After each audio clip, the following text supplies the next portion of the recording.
In this video, I'll be demonstrating how I connected my Windows Server 2012 in VirtualBox to my Windows 10 Pro client and how I manage file screening, remote access, and file restoration.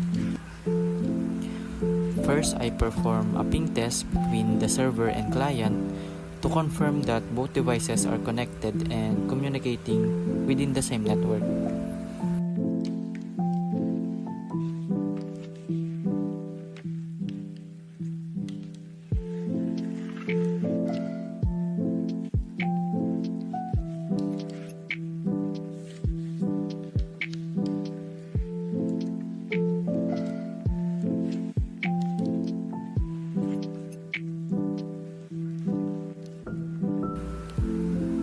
Next, I open the Server Manager dashboard on Windows Server 2012 and went to File Server Resource Manager.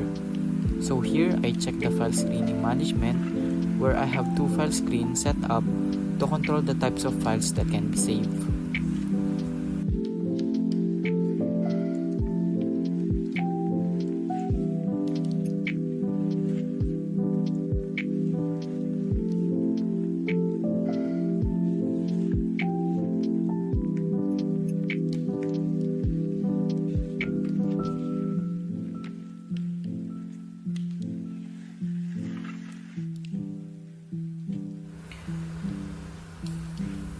After that, I use remote desktop connection to access my client PC.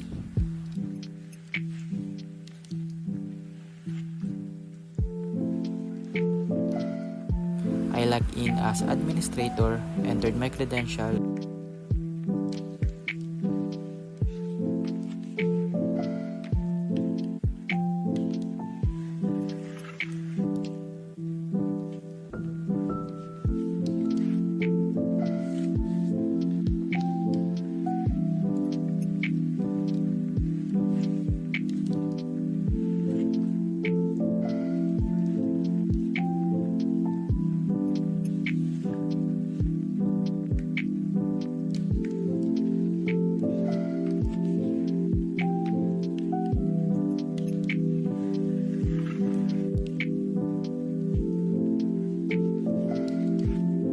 I successfully controlled the Windows 10 Pro client from my Windows Server 2012 screen.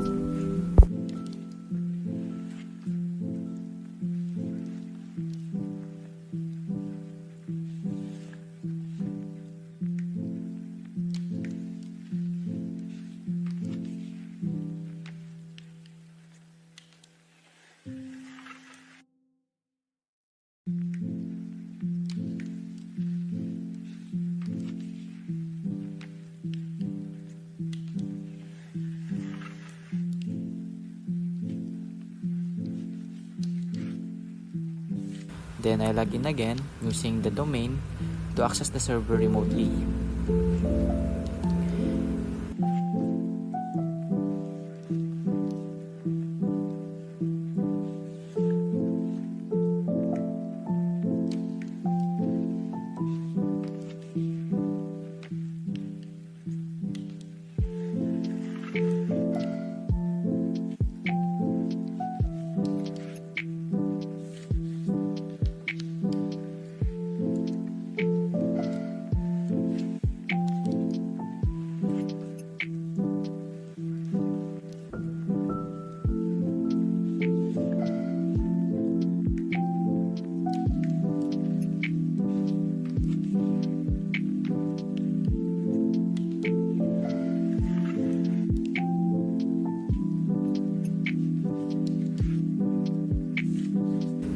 After that, I opened Active Directory users and computers to check the user's account including Adrian and Henry.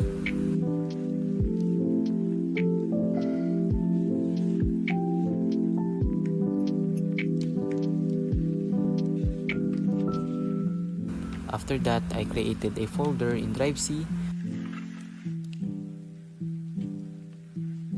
named New Folder, and I deleted it.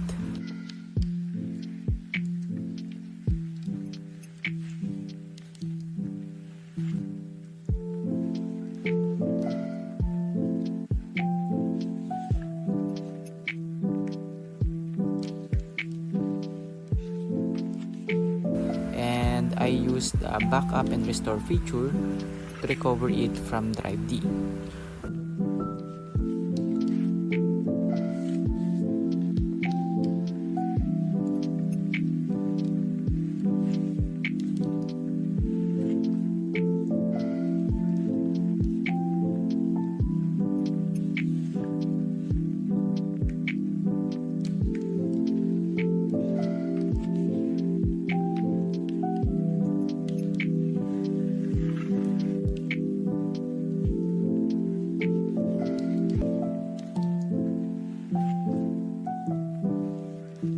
Confirming that the backup systems works properly. So in summary, I demonstrated how to connect a server and client in use file screening, enable remote access, and perform file recovery.